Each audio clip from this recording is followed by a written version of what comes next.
오늘 하나님 말씀 신명기 31장 1달라라는 제목으로 잠시 말씀의 은혜를 나누고 우리가 이번 한 주를 승리하기 원합니다.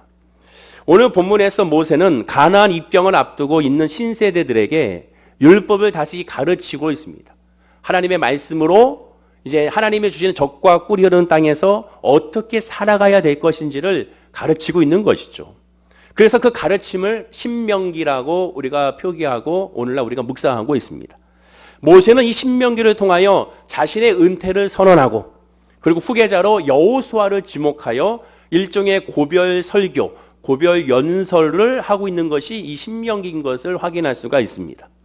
자, 그렇다면 모세가 은퇴하는 이유가 무엇일까? 왜 은퇴를 하게 됐을까를 한번 우리가 생각해 봐야 됩니다. 그 이유가 본문 2절에 나와 있습니다. 제가 읽어드리면 그들에게 이르되 이제 내 나이 120세라 내가 더 이상 출입하지 못하겠고 여호와께서도 내게 이르시기를 너는 이 요단을 건너지 못하리라 하셨느니라 라고 말씀합니다. 오늘 본문 2절에서 이 모세가 은퇴할 수밖에 없었던 이유를 두 가지를 설명합니다. 첫째는 내 나이 120세라 내가 더 이상 출입하지 못하겠고 라고 말하고 있습니다. 즉 나이가 들어서 기력이 쇠해져서 이제는 이 일을 수행할 수가 없다라는 것이죠. 즉 육신적으로 이스라엘의 지도자의 직무를 감당하기가 부담스러운 만큼 쇠약해졌다는 것을 의미하게 됩니다. 그러나 이 말씀을 우리가 보기 전까지 모세가 약해졌다는 그런 내용들을 살펴볼 수는 없었습니다. 모세는 120세가 될 정도로 아주 강건했고요. 그리고 지금까지 잘 이스라엘 백성들을 이끌었습니다. 모세는 80세 소명을 받았습니다. 80세 노인의 소명을 받아서 40년 동안 그 숱한 여러 가지 어려움을 이기고 이스라엘 백성들을 이끈 것을 확인할 수가 있게 됩니다. 매일매일 삶이 하나님께 붙들린 삶을 살았죠. 그러면 120세 은퇴하는 이 시점에 모세의 삶을 한번 뒤돌아봤을 때 모세는 과연 어느 때가 가장 행복했을까? 40년 동안 왕자로서의 삶을 살았던 애굽의 삶을 행복하게 여겼을까? 아니면 40년 동안 미디안 광야에서 목자의 삶을 살았을 때가 행복했을까? 아니면 40년 동안 이스라엘의 지도자로서의 삶이 행복했을까 한번 우리가 생각해 봅시다. 여러분들은 어떻습니까? 여러분들의 지난 삶을 생각해 봤을 때 어느 때가 가장 행복했나요? 아무래도 우리는 예수 그리스도를 믿는 하나님의 자녀니까 애굽의 생활 최고의 지위와 최고의 명예와 최고의 음식과 옷을 입는 권력이 있는 그때가 행복하다고는 말하지 않을 겁니다. 그럼 어느 때라고 얘기하겠습니까? 역시 목자도 아니죠. 왜? 최고의 낮은 지위였으니까. 힘든 광야의 삶이니까. 그럼 우리는 보통 믿음의 사람이니까 40년 동안 이스라엘의 지도자로서 하나님과 함께하는 40년의 삶을 가장 모세는 행복했을 것이라고 우리는 생각하게 됩니다. 그러나 과연 그랬을까요? 저는 그렇지 않다고 생각합니다. 인간적으로 보면 이 40년의 세월이 얼마나 힘들었겠습니까? 물론 하나님과 함께 동행했지만 가장 힘들었을 겁니다. 어쩌면 사람들이 지긋지긋할 정도로 싫었을 겁니다. 왜? 이스라엘 백성들을 보십시오. 좋았다가 싫었다가 욕했다가 또 칭찬했다가 찬양했다가 찬양하지 않았다가 여러 가지 많은 그러한 모습을 바로바로 보였기 때문에 그렇습니다. 그러니 40년 동안 정말로 힘들고 많이 지쳤겠죠. 그만큼 인간적으로 보면 40년의 하나님의 지도자의 생활이 영적으로는 충분할지 몰라도 육적으로는 굉장히 힘들었다는 것을 알게 됩니다. 마찬가지예요. 예수 믿는 것이 그 믿음 자체로 말미암아 영적으로 충만합니다. 그러나 삶적으로는 힘들 수가 있습니다. 지칠 수가 있습니다. 보세요. 벌써 예배 드린다고 해서 많은 시선의 따가움과 또 예배 드린다고 여전히 주민센터에서 예배 드리지 마세요. 자제해 주세요라고 구청에서 연락 오고 시에서 연락 오고 그게 연락 오지 않습니까? 그럼 그런 메시지와 그런 이야기 들을 때마다 우리는 어떻습니까? 스트레스를 받을 수밖에 없는 것이죠. 차라리 예수를 안 믿었으면 이런 건 상관이 없을 터인데 예수를 안 믿었으면 전혀 이런 건 문제가 없을 터인데 우리는 이런 생각을 하게 됩니다. 즉 예수 믿어도 우리의 삶 가운데는 전혀 형통하지 않을 수도 있습니다. 그러나 중요한 것은 무엇입니까? 영혼이 잘 될 때 범사가 잘 되고 강건하다는 것. 영으로 충만하면 내가 하나님의 영으로 충만하면 이 모든 것들을 이길 수 있고 이 모든 상황에 대해서 느긋하고 여유롭고 의연하게 대처해 갈 수가 있습니다. 그러나 그렇지 않으면 휩쓸리게 되는 것이죠. 모세는 40년 동안 인간적으로는 힘든 삶을 살았지 몰라도 하나님의 성령과 함께 하셨기 때문에 결국 이기는 삶, 평안한 삶을 살 수 있음을 우리가 알게 됩니다. 어찌됐든 이 모세는 120세 쇠한 육신으로 말미암아 힘들어서 은퇴하게 된다고 고백합니다. 자, 두 번째 이유가 무엇입니까? 여호와께서도 내게 이르시기를 너는 이 요단을 건너지 못하리라. 정확한 이유죠, 사실상. 첫 번째 이유가 어쩌면 핑계입니다. 왜? 그 전에 모세가 육신적으로 힘들었다는 내용을 별로 살펴볼 수가 없었기 때문에 그렇습니다. 그런데 지금은 여호와께서 분명히 말하죠. 너는 이 요단을 건너지 못하리라. 한마디로 하나님께서 모세에게 가나안 땅에 들어가는 걸 허락지 않았기 때문에 은퇴를 한 겁니다. 한마디로 강제 은퇴를 당하게 된 것이죠. 넌 안 돼. 여기까지. 모세는 신명기 3장에서 가나안 땅에 들어가고 싶었습니다. 그래서 하나님께 구하죠. 신명기 3장 25절에 구하옵나니 나를 건너가게 하사 요단 저쪽에 있는 아름다운 땅, 아름다운 산과 레바논을 보게 하옵소서라고 하나님께 기도합니다. 모세가 얼마나 가고 싶었겠습니까? 하나님께서 늘 들었던 적과 꿀이 흐른다는 그 땅, 가고 싶었던 하나님 약속의 땅에 그도 너무나도 가고 싶었던 겁니다. 그래서 하나님께 구하게 되죠. 그러나 하나님은 너무나도 매정해 보일 정도로 거절합니다. 이어진 26절에 여호와께서 너희 때문에 내게 진노하사 내 말을 듣지 아니하시고 내게 이르시기를 그만해도 족하니 이 일로 다시 내게 말하지 말라. 자, 그러면 무슨 뜻입니까? 모세가 하나님께 한 번만 구한 것이 아니라는 거예요. 하나님 나 가고 싶어요. 안 돼. 하나님 나 가고 싶어요. 안 돼. 하나님 나 가고 싶어요. 안 돼. 그래서 하나님께 말합니다. 내게 이러시기를 그만해도 족하니 그만 얘기해. 넌 안 돼. 넌 갈 수 없어. 넌 가나안 땅에 갈 수 없어. 그러니 다시 이 일로 내게 말하지 마. 이 말 한마디에 모세가 얼마나 가고 싶었다는 사실을 우리가 알게 됩니다. 자, 그런데 말씀을 잘 보세요. 모세가 이 말을 하면서 하나님이 나 못 가게 했어. 나 들어가지 못하게 했어 하면서 뭐라고 얘기합니까? 앞부분에 여호와께서 너희 때문에, 너희가 누구예요? 이스라엘 백성들, 너희들 때문에 내게 진노해서 내가 잘못한 것이 아니라 너희들이 잘못한 것을 가지고 나한테 진노하셔서 내가 들어가지 못하게 하나님을 말씀하신 거야 라고 지금 모세가 말하고 있는 것을 보게 됩니다. 즉 한마디로 모세는 핑계를 대고 있어요. 이게 인간의 모습입니다. 모세같이 아무리 성령에 충만해도 사람이기 때문에 한순간에 사람은 성령의 충만함으로 하나님을 바라보지 않으면 결국 인간적인 생각을 하게 되고 늘 핑계거리를 찾는 그런 존재가 인간입니다. 정신 차리지 않으면, 깨어있지 않으면 하나님의 뜻이 아닌 자기의 뜻을 높이는 것이 인간입니다. 오늘날 보십시오. 이 코로나19 사태로 말미암아 주일 예배에 대해서 얼마나 말들이 많습니까? 그냥 가만히 묵상해 보십시오. 하나님의 뜻이 어딘지를 살펴보십시오. 왜 굳이 예배를 드려야 되냐? 왜 굳이 주일날, 왜 하필 이 성전에서 예배를 드려야 되느냐? 다른 곳에 예배 드리면 안 되느냐? 신령과 진정으로 예배하라고 하지 않았느냐? 그러면 집에서 예배 드려도 되지 않느냐? 그럼 집에서는 하나님의 임재가 없느냐? 사람들은 그렇게 말합니다.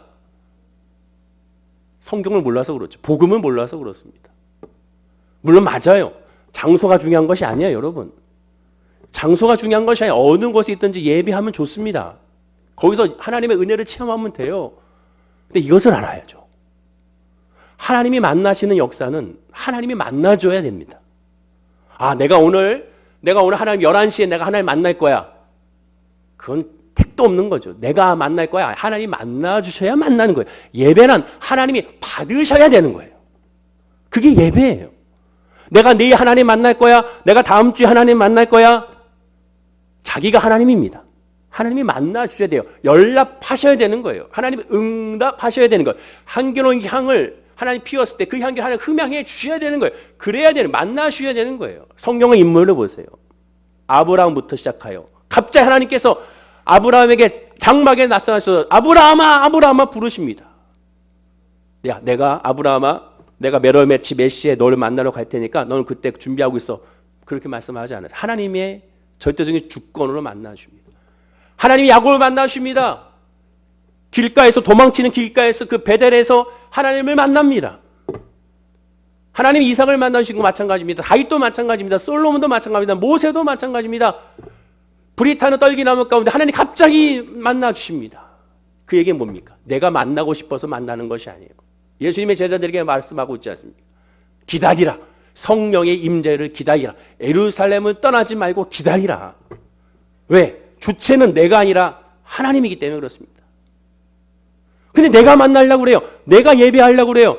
택도 없는 것이죠. 불신앙입니다. 자기가 하나님이라는 거예요. 하나님 만나셔야 되는 거예요. 그러니 언제 어떻게 만날지 몰라요. 그래서 다메섹으로 도상에서 예수를 만난 바울과 같이 언제 하나님을 만날지 모릅니다. 언제 하나님의 인재가 일어날지 몰라요. 언제 부흥의 역사가 나타날지 몰라요. 그래서 성경 말합니다. 보라 지금의 은혜의 때요. 지금이 구원의 나이로다. 그래서 지금의 신앙이 기독교 신앙이라고 말씀을 드린 겁니다. 그런데 하나님이 유일하게, 아주 유일하게 내가 언제 너희들을 만날지 모르지만 이때는 내가 널 만날 거야. 이곳에서 내가 너희들을 항상 만나줄 거라고 약속한 장소가 있습니다. 그것이 어딥니까? 이 성전이에요. 성전. 솔로몬이 하나님의 성전을 다 지었어요.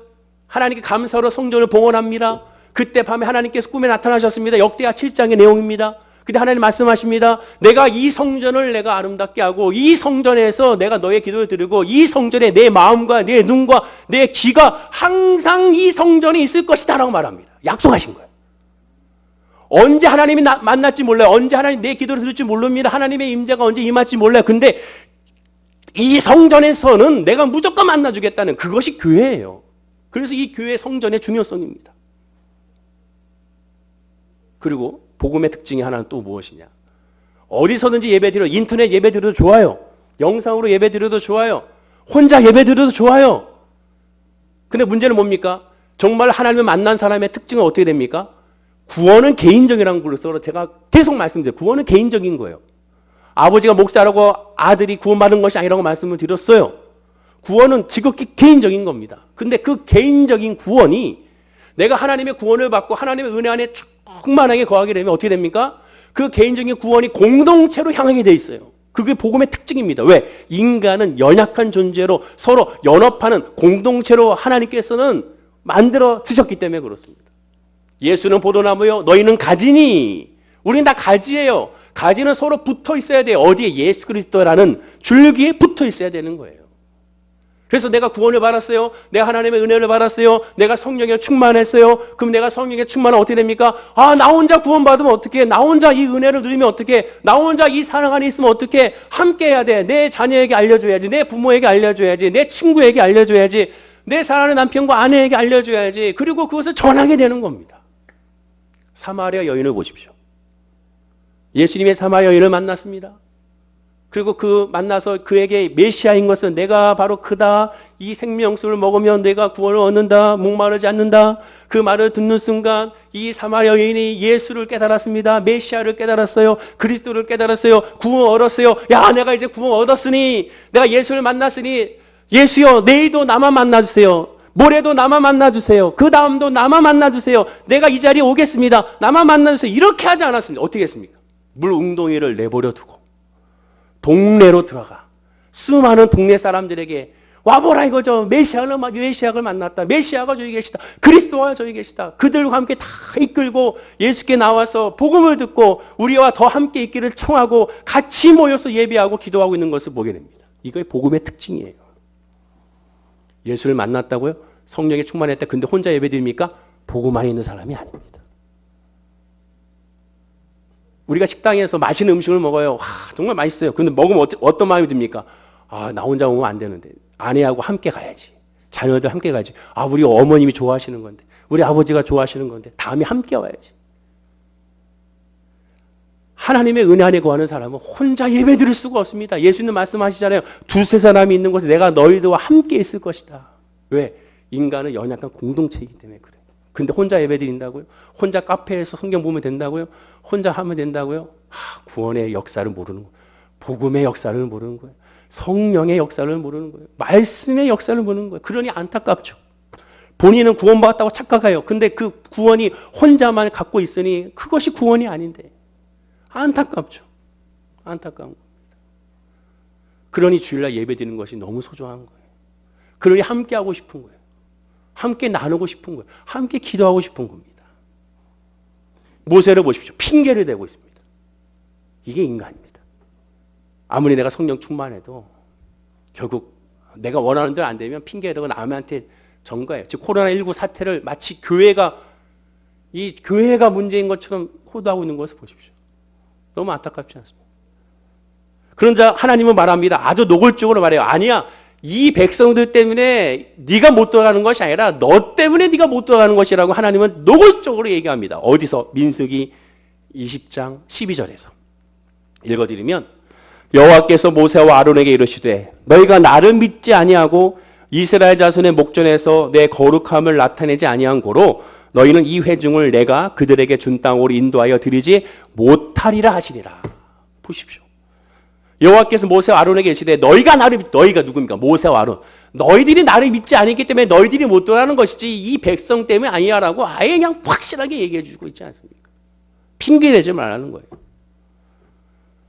그런데 우리가 생각할 때는 모세를 120살까지 살게 했으면 40년 동안 하나님의 도구로 헌신하게 했으면 그렇게 가고 싶어하는 가나안 땅에 들어가게 하면 어떨까 이런 생각이 듭니다. 그렇지 않아요? 그거 뭐 힘든 거라고. 가나안 땅에 좀 들어가게 해주면 얼마나 좋겠습니까? 그렇게 가고 싶다고 120세 할아버지가 나 좀 들어가게 해주세요. 나 좀 들어가게 해주세요. 나 좀 들어가게 해주세요라고 요구했으면 그 정도는 들어줘야지라는 생각을 합니다. 왜? 인간은 보상 심리가 있기 때문에 그래요. 내가 이만큼 헌금했으니, 내가 이만큼 헌신했으니, 내가 이만큼 예수 믿었으니 내가 이렇게 살면 안 되지. 이런 마음이 우리 인간에게 있기 때문에 그렇습니다. 그러나 그것은 내 생각이죠. 인간의 생각은 한계가 있습니다. 하나님의 높고 큰 그 뜻을 어찌 우리가 인간이 알 수가 있겠습니까? 성경은 말합니다. 고린도전서 2장 21절에 이 말씀을 함께 다 읽어볼까요? 우리 마스크도 했으니까 읽어보겠습니다. 시작. 하나님의 지혜에 있어서는 이 세상이 자기 지혜로 하나님을 알지 못하므로 하나님께서 전도에 미련한 것으로 믿는 자들을 구원하시기를 기뻐하셨도다. 보십시오. 이 세상이 자기 지혜로 하나님을 알지 못합니다. 우리 지혜로는 하나님의 뜻을 알 수 없어요. 코로나19 사태에 대해서 우리 지혜로는 이해할 수가 없습니다. 우리 지혜로는 알 수가 없어요. 해석할 수 없습니다. 왜 우리가 이렇게 모여서 예배드리는지 이 세상 사람들의 지혜로는 이해할 수 없어요. 아무리 설명해줘도 이해할 수 없어요. 하나님의 영이 임하지 않고서는. 잠언 16장 25절에 더 확실히 말합니다. 어떤 길은 사람이 보기에 바르나. 그렇죠. 어떤 길은 사람의 보기에 바르나. 필경은 사망의 길이다. 사람의 보기에 이렇게 코로나 바이러스가 유행할 때 이렇게 사람들이 모이면 안 되는 거죠. 당연히 안 모이는 게 좋겠죠. 사람의 생각이죠. 상식적으로 말하면 당연한 말입니다. 그러나 바르게 보이나 필경은 사망의 길이라는 사실. 우리는 알아야 되는 겁니다. 하나님의 뜻과 하나님의 계획과 하나님의 섭리에 대해서 우리가 다 알 수가 없습니다. 그렇기 때문에 뭐 해야 됩니까? 엎드려야 되는 거예요. 사실 모세가 큰 죄를 지은 것도 아니에요. 모세가 살인 죄를 지었으나 그 애굽의 왕자였습니다. 애굽의 왕자가 병사 하나 죽인 것이 그렇게 큰 죄가 아니거든요. 그리고 죄를 지었다 하더라도 40년 동안 미디안 광야에서 생활하면서 이미 그 죄값을 치렀다고 할 수가 있습니다. 고통스러운 삶을 살았잖아요. 40년 동안. 또한 모세는 가데스에서 하나님의 말씀에 명하여 반석에서 물을 냈어야 했는데 자기 뜻대로 반석에 물을 내는 그러한 불순종의 모습을 보였습니다. 그는 못 들어갔습니다. 우리가 생각할 때 아쉽죠. 그러나 분명한 하나님의 뜻이 있습니다. 그 뜻이 무엇입니까? 크게 네 가지 이유가 있습니다. 간단하게 얘기하면 첫째 이유는 모세가 우상화가 될 수 있기 때문에 그렇습니다. 가나안 땅에 들어가면 모세 같은 사람은 우상화가 될 수가 있어요. 가뜩이나 눈에 보이는 현실의 풍요와 안일에만 집착하고 있는 이스라엘 백성들이기 때문에 쉽게 여호와를 바라보지 아니하고 눈에 보이는 모세를 우상화하여 모세를 섬기고 모세에게 절하고 모세에게 엎드리고 모세를 찬양하고 모세에게 기도하는 모습을 보이게 됩니다. 오늘날 가톨릭이 마리아에게 기도하고 마리아를 숭배하고 마리아를 찬양한 것과 똑같습니다. 모세가 죽었을 때 무려 한 달 동안이나 그들은 안타까워하고 곡했습니다. 무려 한 달 동안. 이게 인간의 모습입니다. 쉽게 우상을 만드는 존재. 그러나 모든 것은 하나님의 주권적으로 역사하십니다. 하나님이 하시는 것은 완전히 선하게 이루어 주시는 거예요. 하나님은 절대로 신앙의 영웅을 만들지 않습니다. 신앙의 영웅이란 있을 수가 없어요. 성경을 보십시오. 성경 어디에도 신앙의 영웅이란 있을 수가 없어요. 다 부족하고 치사하고 또 연약하고 자기 안일 중심의 신앙생활하는 사람들 모여있는 것을 보게 돼요. 그러나 그렇기 때문에 하나님을 바라보는 존재인 것이고 그래서 하나님을 바라봤을 때 그들이 의인으로 칭함을 받는 것을 보게 됩니다. 또한 신앙의 영이 없는 까닭은 하나님이라 인간끼리 서로 협력하라는 것이죠. 혼자 다 할 수 있는 것이 아닙니다. 월계 순복음께 마찬가지예요. 담임 목사 혼자 할 수 있는 걸 저 혼자 못해요. 장로님들이 계셔야 되고 권사님들이 계셔야 되고 구역자님들이 계셔야 되고 우리 집사님들 안수 집사님들이 계셔야 되는 겁니다. 그래야 월계 순복음교회가 돌아가는 거예요. 야, 나 혼자 성령 충만하니까 담임 목사 나 혼자 할 거야. 이건 아닌 것이죠. 하나님이 바로 그 사람을 버릴 겁니다. 다 함께 움직여야 되는 거예요. 당회와 우리 또한 구역과 우리 직분자들이 그 질서 안에서 함께 움직였을 때 월계 순복음교회라는 공동체가 형성이 되는 거예요. 나 잘났다고 튀어나오는 순간 그 톱니바퀴 하나로 말미암아 멈출 수밖에 없는 겁니다. 그게 하나님의 역사예요. 두 번째 이유는 소명, 모세의 소명은 여기까지이기 때문에 그렇습니다. 하나님이 모세를 미디안 광야를 부를 때 이미 모세 사역의 범위를 정해 주셨어요. 출애굽기 3장 10절에 이제 내가 너를 바로에게 보내어 너로 내 백성 이스라엘 자손을 애굽에서 인도하여 내게 하리라라고 말합니다. 즉 모세의 사명은 이스라엘 백성을 인도해서 하나님을 예배하는 것으로 끝나는 거예요. 가나안 땅까지 들어가는 것이 아니에요. 이미 사명이 정해져 있어요. 사역의 범위가 정해져 있어요. 임무의 한계가 분명합니다. 그런데 그것을 뛰어넘고자 하는 그런 모습을 보면 이것은 욕심이죠. 세 번째 이유는 모세를 사랑하기 때문에 그렇습니다. 사랑하기 때문에 가나안 땅에 못 들어가게 한 거예요. 신명기 32장 16절에 오늘 본문에서 모세를 못 들어가게 한 다음에 하나님께서는 모세에게 이렇게 말합니다. 또 여호와께서 모세에게 이르시되 너는 내 조상과 함께 누우려니와 한마디로 죽는다는 거죠. 이 백성은 그 땅으로 들어가 음란히 그 땅의 이방 신들을 따르며 일어날 것이요 나를 버리고 내가 그들과 맺은 언약을 어길 것이라. 충격의 말이죠. 적과 꾸리는 가나안 땅에 들어가는데 이 가나안 땅에 들어가는 세대가 1세대가 아닌 이제 2세대, 2.5세대들이 들어가고 있습니다. 근데 그들이 들어가서 하나님의 땅에서 하나님을 섬기고 행복하게 사는 것이 아니라 그 민족 전체가 하나님을 배교하고 우상을 섬긴다고 말하고 있습니다. 더군다나 18절에 또 그들이 돌이켜 다른 신들을 따르는 모든 악행으로 말미암아 내가 그때 반드시 내 얼굴을 숨기리라 말합니다. 다른 신들을 따르는 모든 악행, 이 모든 악행, 모든 범죄가 지을 수 있는 모든 죄는 다 들어가 있는 거예요. 즉 이스라엘 백성들이 가나안 땅에 들어가서 온갖 죄를 이들이 다 저지르고 있을 것이라는 사실을 예언하고 모세에게 알려주고 있는 것을 보게 됩니다. 모세가 이스라엘 백성들이 이끌었을 때 가장 큰 상처가 무엇이었겠습니까? 출애굽시켜서 이끌어왔는데 여호수아와 갈렙을 제외하고 아무도 가나안 땅에 들어가지 못했어요. 지도자 입장으로 얼마나 마음이 아프겠습니까? 담임 목사 입장에서 봤을 때 함께 다 예배 드려야 되는데 함께 예배 드리지 못하는 것이 가장 마음이 아프거든요. 마찬가지예요. 이 모세도 마찬가지입니다. 함께 하지 못한 건 안타까운 거예요. 부모 입장에서 모든 자녀들이 다 행복하고 건강하고 잘 돼야 되는데 그렇지 못하고 또 자녀들 가운데 한두 명의 자녀가 힘든 자녀가 있잖아요. 아픈 손가락이 있지 않습니까? 바로 그거거든요.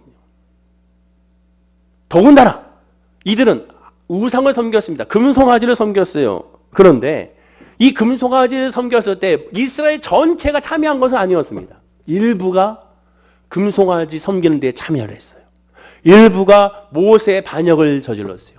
일부가 모세 앞에 불순종하게 된 것을 보게 됩니다. 전체는 아니었습니다. 그런데 앞으로는 가나안 땅에 들어간 이 2세대들은 이 신세대들은 모두가 다 일부가 아닌 모두가 다 우상을 섬기며 하나님을 배교한다는 말을 듣는 겁니다.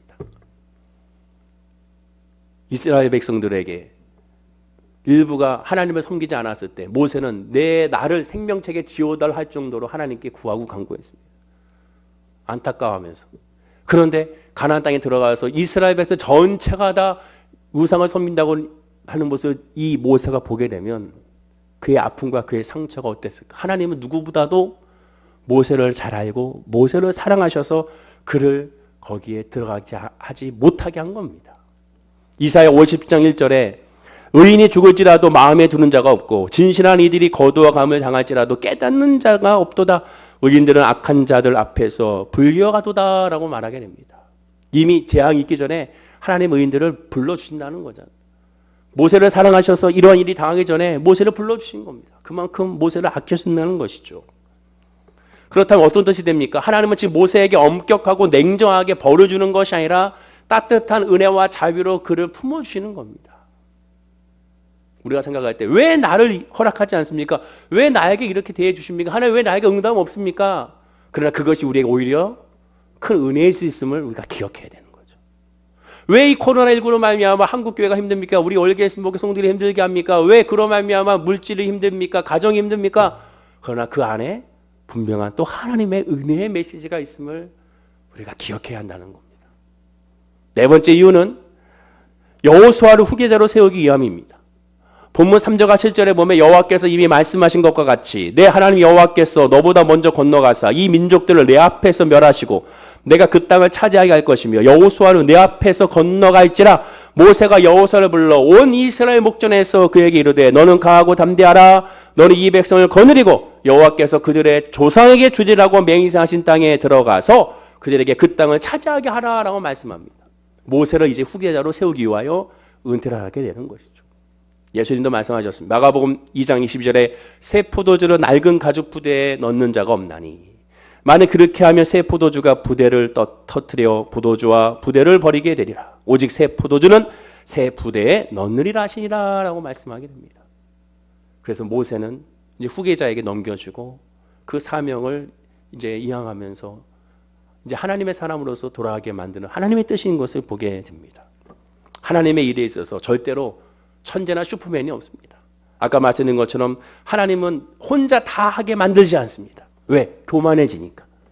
늘 부족하게 만드시고 그 부족함을 다른 사람으로 함께 채워서 함께 협력하여 함께 나가길 원하는 것이죠.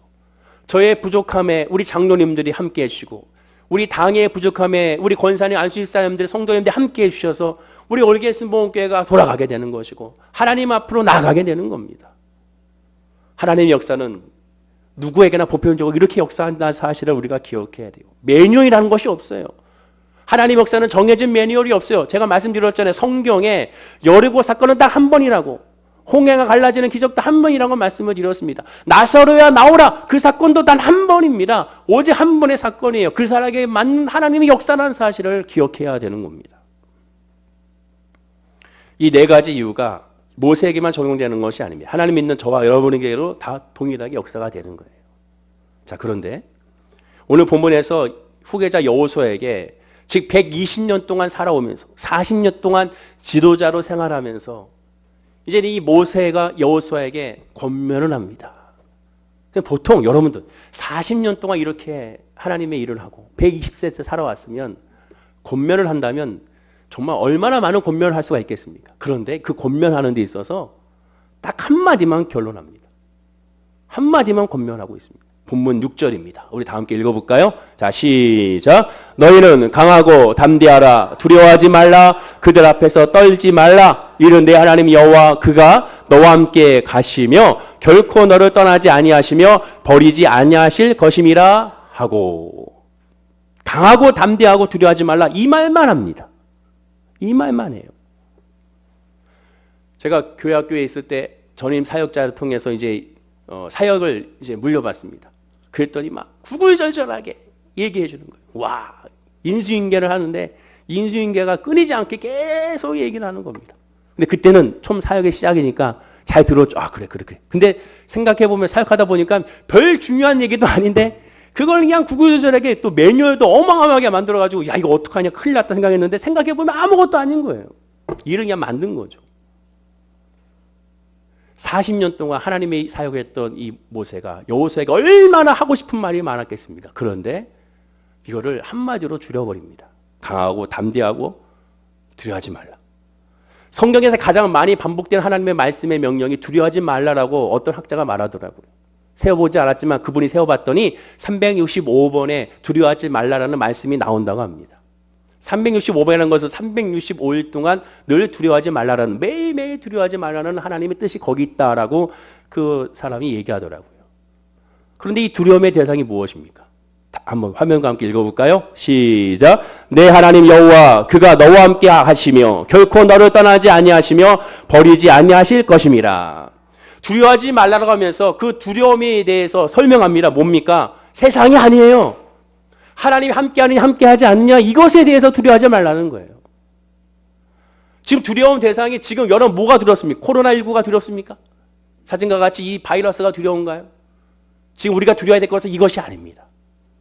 또는 조금만 열이 나고 기침하고 인후통이 발생하면 내가 혹시 코로나가 아닌가 하는 두려움이 있는 분이 있습니까? 저도 좀 그랬어요. 갑자기 머리가 좀 아프고 좀 으실으실하니까 내가 혹시 코로나가 아닌가. 근데 열은 안 나는데 목은 안 아픈데. 사람이나 다 그래요. 그래서 그걸로 인해 스트레스도 많다고 하네요. 오히려 그 스트레스가 또 면역을 약화시키는 사람도 많다고 합니다. 혹시 이 자리에 앉은 분들 가운데 혹시 내가 혹시 그러면 조용히 저 뒤로 좀 나가주시면. 누구나 다 그런 마음가짐 두려워합니다. 근데 이 두려움의 대상이 코로나19가 아니에요. 이 세상이 아닙니다. 성경은 분명히 말씀하게 됩니다. 아니라고요. 우리가 이해되지 않은 상황 가운데 두려워할 것은 이해되지 않은 상황이 아닙니다. 오히려 그렇기 때문에 하나님을 바라봐야 되고 하나님을 기도해야 되고 하나님께 엎드려야 되는 것이죠. 다윗이 왜 대단한지 아십니까? 다윗이 이렇게 고백합니다. 사무엘하 7장 18절에 다윗 왕이 여호와 앞에 들어가 앉아서 이르되 주 여호와여 나는 누구이오며 내 짐은 무엇이기에 나를 여기까지 이르게 하셨나이까 라고 고백합니다. 주 여호와여 나는 누구이오며 내 짐은 무엇이기에 나를 여기까지 이렇게 하셨습니까? 이 구절만 딱 띄워보면 어떤 마음이 듭니까? 야, 다윗이 많이 힘들구나.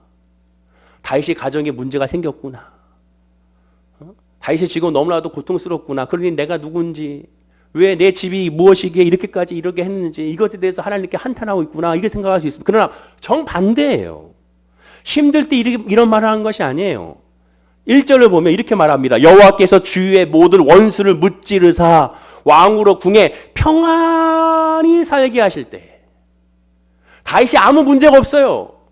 적도 없어요. 아프지도 않아요. 아무런 문제가 없어요. 근데 다윗은 뭐라고 얘기합니까? 나는 누구요며 라고 하나님께 고백합니다. 히브리 성경을 보면 아주 간절히 하나님께 하나님 내가 누구이길래 내가 누구이길래 내가 누구이길래 내가 누구이길래로 구하고 있습니다. 그리고 이어지는 21절에 주의 말씀으로 말미암아 주의 뜻대로 이 모든 큰 일을 행하사 주의 종에게 알게 하셨나이다 고백합니다. 주님이 알게 하셨기 때문에 내가 깨달았다고 고백합니다. 무슨 얘기입니까? 하나님 앞에 하나님의 뜻을 구하고 하나님의 마음을 구하지 않으면 안 된다는 거예요. 왜 이런 일이 일어납니까? 왜 하필이면 왜 도대체 라는 부사가 나오기 전에 먼저 하나님께 엎드리고 하나님의 은혜를 구해야죠. 신명기 29장 29절에 감추어진 일은 우리 하나님 여호와께 속하였거니와 나타난 일은 영원히 우리와 우리 자손에게 속하였나니 이는 우리에게 이 율법의 모든 말씀을 행하게 하려 하심이라 라고 말씀합니다. 감추어진 일은 우리 여호와 하나님께 속한 거예요. 알지 못하는 거 감추어진 것에 대해서 염려할 필요가 없습니다. 하나님께 맡기라는 거예요. 하나님께 속해 있으니까 하나님께 보이라는 거예요. 하나님께 기도하라는 거예요. 왜 이런 일이 일어납니까? 어떻게 해야 되겠습니까? 모르잖아요. 그러니까 하나님께 맡기라는 거예요. 모르니 더 하나님께 엎드리라는 거예요. 고린도전서 10장 12절에도 사도 바울은 권면합니다. 우리가 지금은 거울로 보는 것 같이 희미하나 그때에는 얼굴과 얼굴을 대하여 볼 것이요. 지금은 내가 부분적으로 아나 그때에는 주께서 나를 아신 것 같이 내가 온전히 알리라.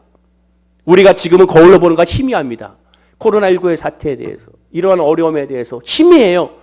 뭔가 회개하라는 뜻인 것 같기도 하고 예배에 대해서 중요성을 알려 하는 것 같기도 하고 여러 가지 많은 거 희미하게는 알고 있는 것 같습니다. 그래서 지금은 내가 부분적으로 압니다. 부분적으로 아는 것 같아요. 그런데 그때에는 반복하지 않습니다. 그때에는 하나님이 알려줄 그때는 주께서 나를 아신 것 같이 내가 온전히 알리라. 한마디로 합력하여 서울인다는 사실을 기억하라는 거예요. 분명한 하나님의 은혜가 있습니다. 코로나19에 대한 하나님의 은혜가 있습니다. 한국교회의 은혜가 있고 우리 월계수목의 은혜가 있고 여러분의 가정과 직장과 사업장에 분명한 은혜가 분명한 있음을 우리가 기억하고 깨달아 알아야 됩니다. 모세는 그걸 깨달은 거예요. 120년 동안 살아오면서 40년 동안 희미했습니다. 알지 못했어요. 분명히 어머니를 통하여 들은 건 있어요. 야, 네가 하나님의 사람이야. 하나님께 크리스에 많은 사람이야. 들은 건 있어요. 그런데 그 이후에 40년 동안 미디안 광야에서도 여전히 암흑이었습니다. 뭔가 아는 것 같아요. 부분적으로 알고 있는 것 같아요. 그러나 여전히 알지 못했어요. 그러나 하나님을 만나는 순간 40년 동안 하나님과 동행하면서 깨닫게 됐습니다. 그리고 확신하게 됩니다. 내가 가져야 될 것은 무엇이냐? 강하고 담대하고 두려워하지 말아야겠구나. 하나님이 함께 하시는 사실을 두려워하지 말아야겠구나. 하나님이 없다고 생각하는 그 순간 하나님이 계신다는 사실을 깨달으라는 거죠.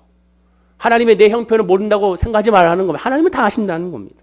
그래서 마지막 권면한 거예요.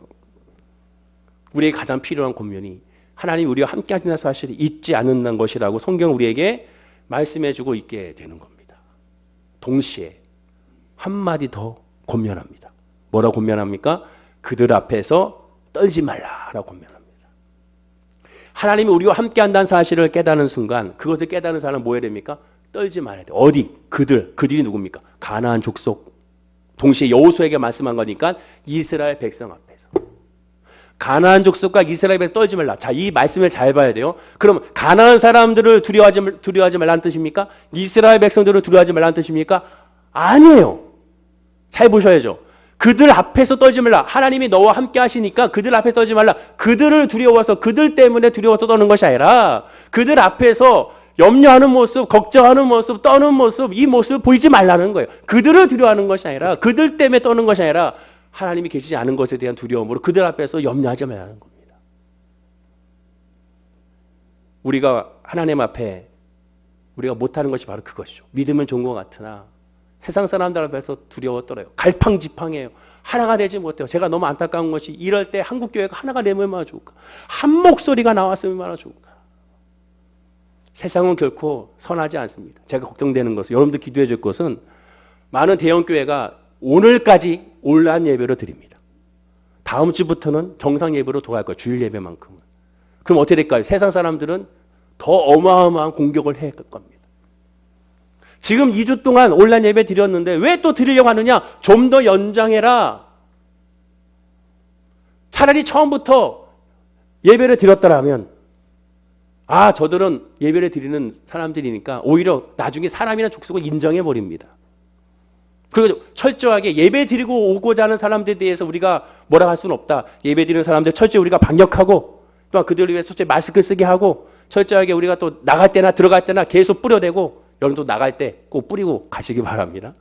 계속하고 또한 이 성전도 방역을 하고 계속 그렇게 철저하게 우리가 하겠다. 그러나 몸이 좀 불편하거나 면역력 좀 약하거나 좀 몸살기가 있는 사람들은 배려 차원에서 집에서 예배 드리게 하겠다. 그래서 인터넷과 또 성전에서 동시에 예배를 드리게 하겠다. 그리고 정부 차원을 우리가 따라서 주중에는 모임을 갖지 않겠다. 행사를 하지 않겠다. 그러나 주일 예배만큼, 오전 예배만큼은 우리가 이렇게 드리겠다. 그렇게 나갔어야 되는 겁니다. 근데 예배를 멈췄습니다. 성전 예배를 멈췄습니다. 하나님께서 눈과 귀와 마음이 있는 이곳을 멈춰버렸습니다. 그 2주 멈췄습니다. 3주째 사람들은 또 들고 일어날 겁니다. 그때 했으니 이번에도 그렇게 해라. 4주 그렇게 해라. 아직 완성되지 않았다. 아직 여전히 위험하다. 또 그렇게 해라. 그게 안타깝습니다. 그게 안타까워요. 또 하나 안타까운 건 사람들이 공격하는 이유가 뭡니까? 교회가 헌금 때문에 예배 드린다. 그렇게 할 수밖에 없는 그런 상황을 보여줬어요. 왜? 홈페이지 들어가 보면 온라인 예배 드리라고 하면서 거기에 예배에 대한 광고보다 온라인 헌금에 대한 광고가 더 커요. 더 굵은 글씨로 계좌번호도 얼마나 많은지 5개, 6개 우리은행, 신한은행, 농협, 국민은행 다 해놓습니다. 그게 너무 안타까워요. 예배에 대한 것보다 헌금에 대한 광고가 더 많아요. 뭐 대형교회는 성도님들한테 일일이 문자 보내서 온라인 헌금에 대한 자세한 설명을 보냈다고 하죠. 복음의 메시지를 그렇게 좀 보냈으면 얼마나 좋을까.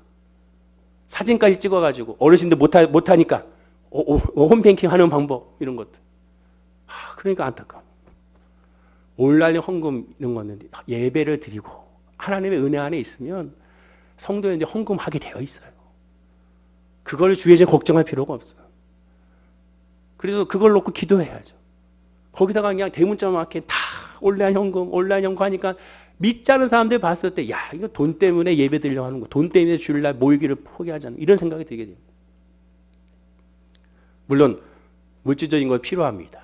그러나 그거 위에 하나님의 역사가 있어. 없으면 없는 대로 하면 되거든요. 또 하나님을 바라보고 기도하고 나가면 하나님 역사가 주시니까요. 여러분 기도해 주셔야 되는 겁니다. 우리는 그들 앞에 떨고 있어요.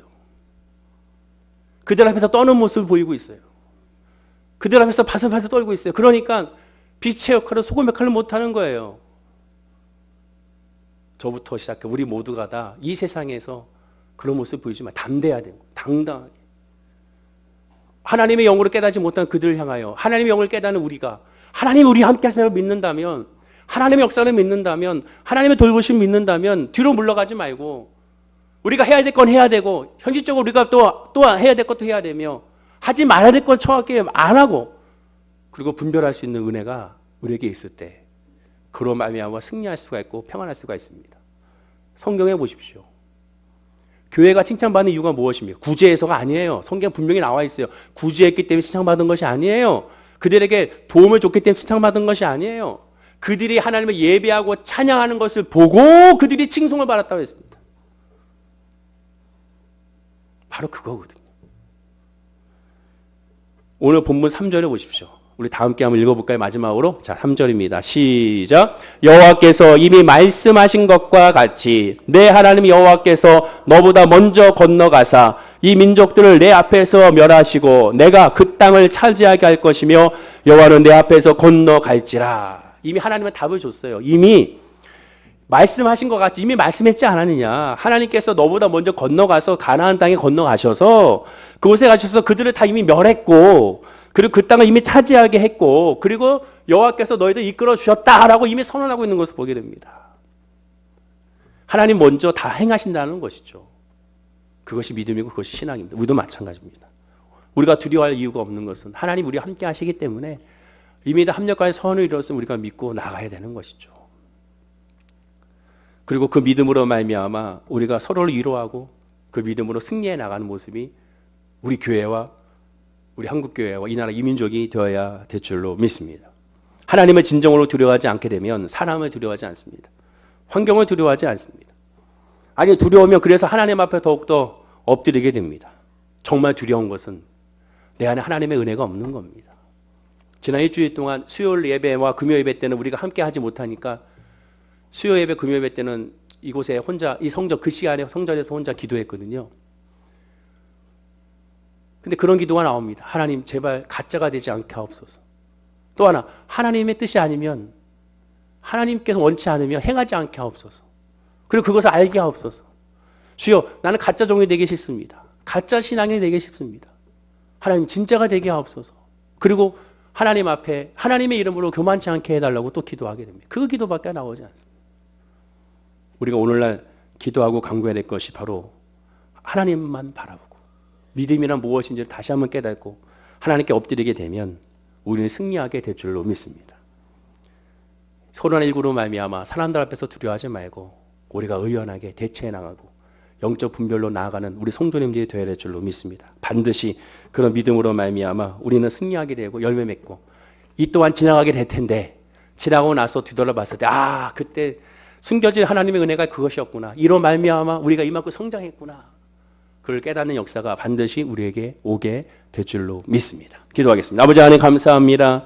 비록 힘들고 어려운 상황이지만 코로나19로 말미암아 힘들고 어려운 상황이지만 모세의 말씀을 통하여 모세의 권면을 통하여 우리에게도 하나님 위로의 말씀을 부어주시니 감사합니다. 모세는 하나님이 함께하는 것에 대해서 집중했습니다. 하나님이 나와 함께하는 것을 두려워했습니다. 하나님이 함께하시면 모든 것이 승리할 수가 있기 때문에 그렇습니다. 사랑하는 모든 성도님들이 하나님과 함께함으로 말미암아 두려워하지 말고 염려하지 말고 담대하게 믿음으로 승리해 나가는 주의 일꾼들이 될 수 있도록 인도하여 주시옵소서. 하나님을 진정으로 두려워하지 않는 사람은 사람을 두려워하지 않고 환경을 두려워하지 않고 질병을 두려워하지 않고 오히려 두려우니까 더 하나님 앞에 엎드리게 되며 두려우니까 하나님의 은혜 안에 거할 수 있음을 고백하게 됩니다. 그 믿음이 우리 모든 성도님들의 믿음, 마음, 삶이 될 수 있도록 인도하여 주셔서 이번 한 주 코로나19로 말미암아 스트레스 받고 무너지는 것이 아니라 오히려 그로 말미암아 하나님을 바라보는 은혜 한 주가 되게 하여 주시고 한 사람도 빠짐없이 강건하게 하여 주시옵소서. 감사드리며 예수님의 이름으로 기도드립니다. 아멘. 우리 짧은